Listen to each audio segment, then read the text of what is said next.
Hello there, good morning and welcome to Claret and Booze and the Daily Ramble. My name's John, aka Virgil, and if you like the show today, then please hit the like button, give it a thumbs up. If you haven't already subscribed to our YouTube channel, please do so, Claret and Booze YouTube channel as per below.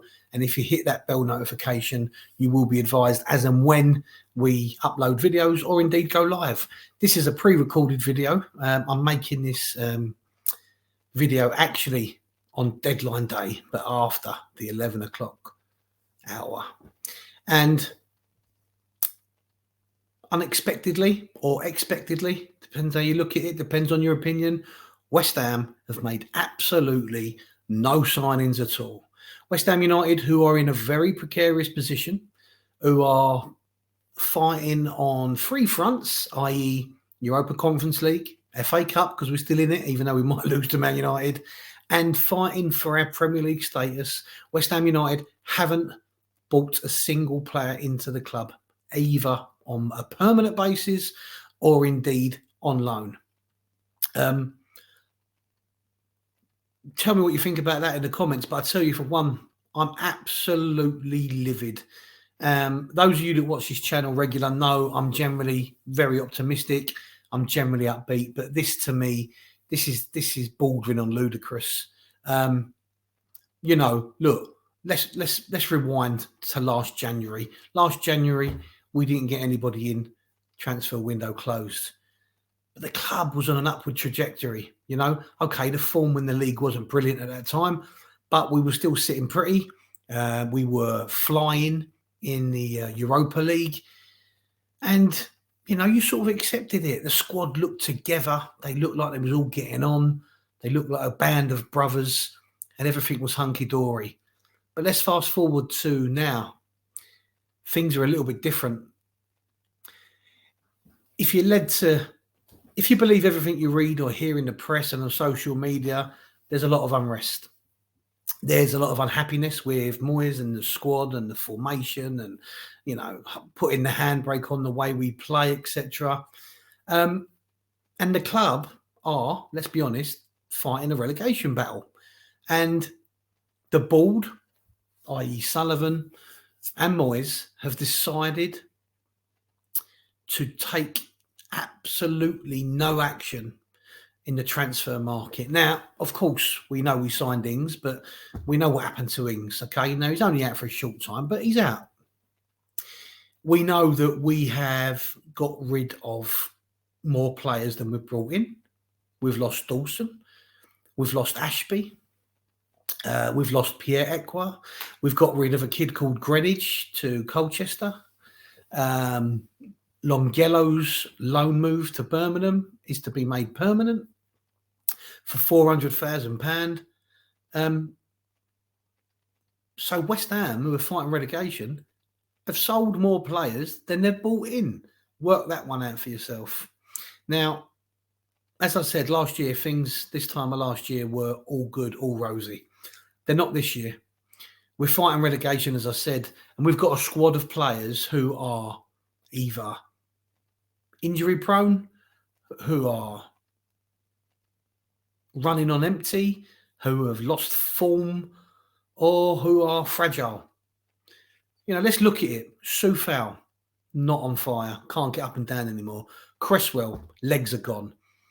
Ogbonna, 34, 35 years of age, and we're still asking him to be a mainstay in our defence. He probably should have retired after the injury he had last season.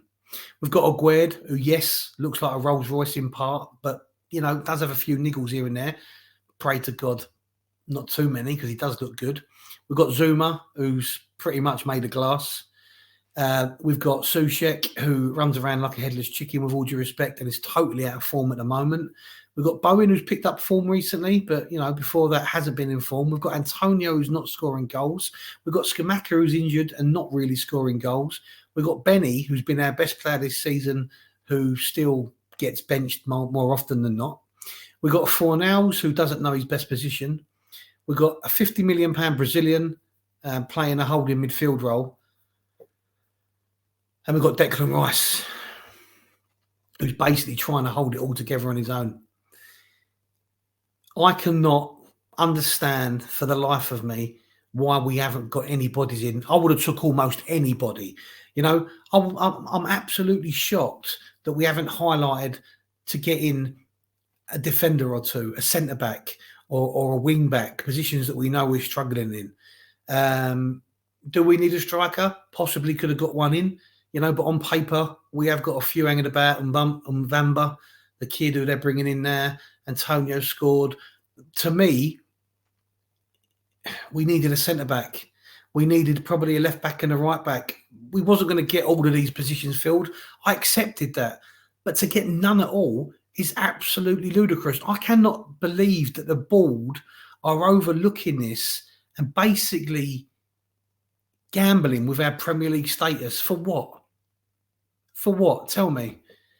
I've seen stuff on social media. I've been talking to the guys on WhatsApp and that, you know, and I've seen a lot of comments where people have said, the board ain't going to spend any money because when they do sack Moyes, once the January window closes, they won't have to give any money to the new manager that arrives.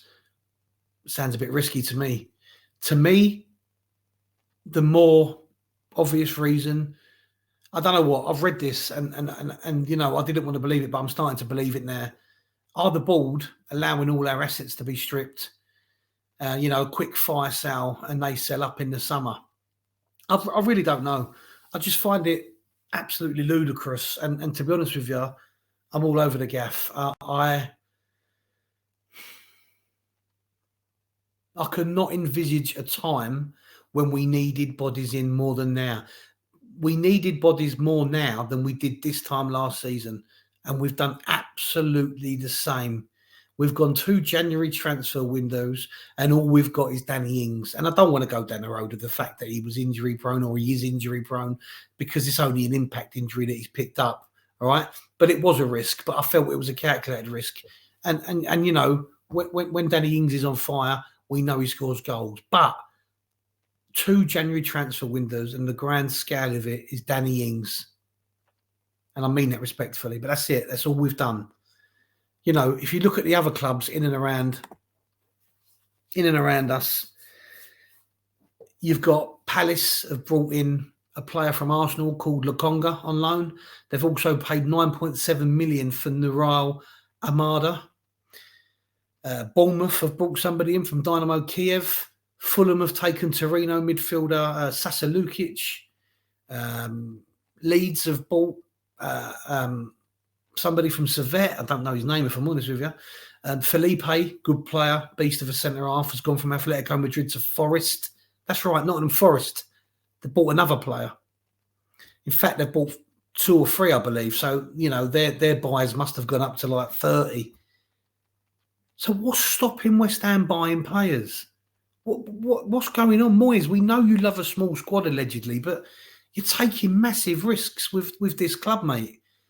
You're selling off all the youngsters cheap, and this is why I think Moyes is here for the long haul. I genuinely, unless he gets relegated, I genuinely think that Moyes is here for a while.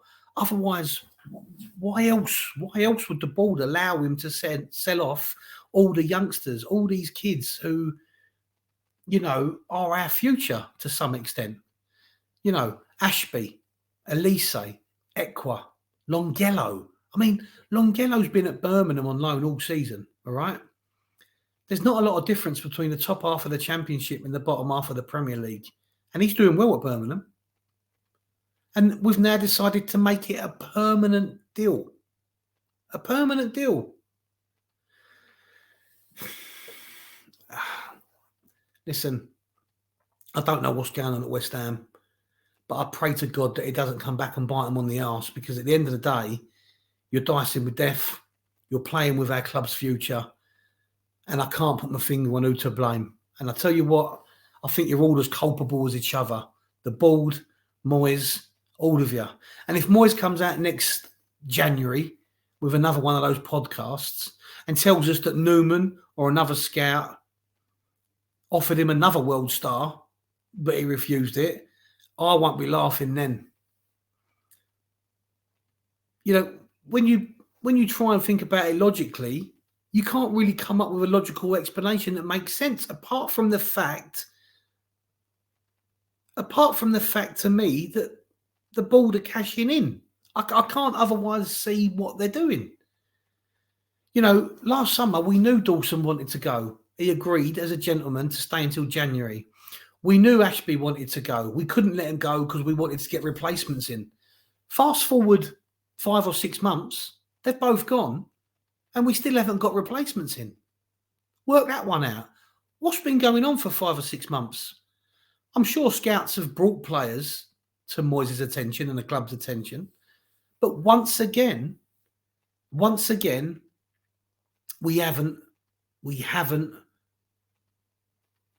got anybody in through the door.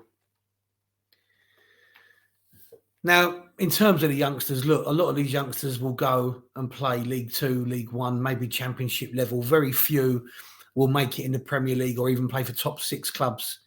But I think Ashby will. And I think that because Newcastle can go out and buy absolutely anybody, can't they? Really, with the money they've got. And they've gone out and bought Harrison Ashby, who will probably play understudy to Trippier. But, you know, he'll learn a lot of Trippier. And I think Ashby will become a very good player. What happened there, we'll never know the true story. But it was probably more of the fact to do with the wages and also probably more to the point of game time. So, you know, I'm just pissed off, if I'm honest with you. I'm sorry if I've come across a bit moany. I'm not usually a moaner, but I am. So I am today. So please leave some comments. I'll reply to you. If you're as pissed off with me, then I understand it. So don't worry, I won't judge you. Thanks for watching. As I said, if you do like the video, then please hit the like button. If not already done so, then please subscribe to our YouTube channel, Claret and Booze, and hit the bell notification. So Gary will probably be back maybe Thursday this week with one of his daily rambles. I hope you've enjoyed watching. And after another disappointing January transfer window, I bid you farewell. And let's hope that the board and Moyes selling off players and bringing no one in doesn't come back and bite us on the arse. Have a good day. Take care.